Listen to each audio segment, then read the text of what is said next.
নয়াপল্টনে বিএনপির আড়ম্বরপূর্ণ শ্রমিক সমাবেশ। অন্তর্বর্তী সরকারকে অনির্দিষ্টকাল সমর্থন অযৌক্তিক বললেন তারেক রহমান। জনগণের স্বার্থ রক্ষার আহ্বান। স্বাধীনতা প্রিয় জনগণ মনে করে করিডোর দেওয়া না দেওয়ার বিষয় সিদ্ধান্ত আসতে হবে জনগণের কাছ থেকে। মহান মে দিবসে বর্ণাঢ্য র্যালি। শ্রম সংস্কার কমিশনের রিপোর্ট বাস্তবায়নে সচেষ্ট সরকার বললেন প্রধান উপদেষ্টা।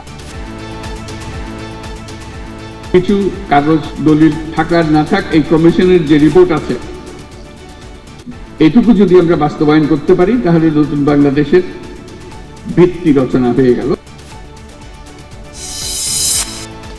নির্বাচন কমিশন সংস্কার প্রস্তাবে ইসির সুপারিশের কঠোর সমালোচনা এনসিপির। নেতারা বললেন, লোক দেখানো ভোটের দিকে হাঁটছে কমিশন। ক্ষমতায় গেলে নারীদের নিরাপদ কর্মস্থলের আশ্বাস জামায়াতে আমিরের। মালিক শ্রমিককে পরস্পরের পরিপূরক হয়ে কাজ করার আহ্বান। সম্পদ অর্জনের অবৈধ পদ্ধতি শনাক্ত না হলে পুলিশের সংস্কার কাজে আসবে না বললেন সলিমুল্লাহ খান। অভ্যন্তরীণ কারণে বাহিনীর জনপ্রিয়তায় ভাতা।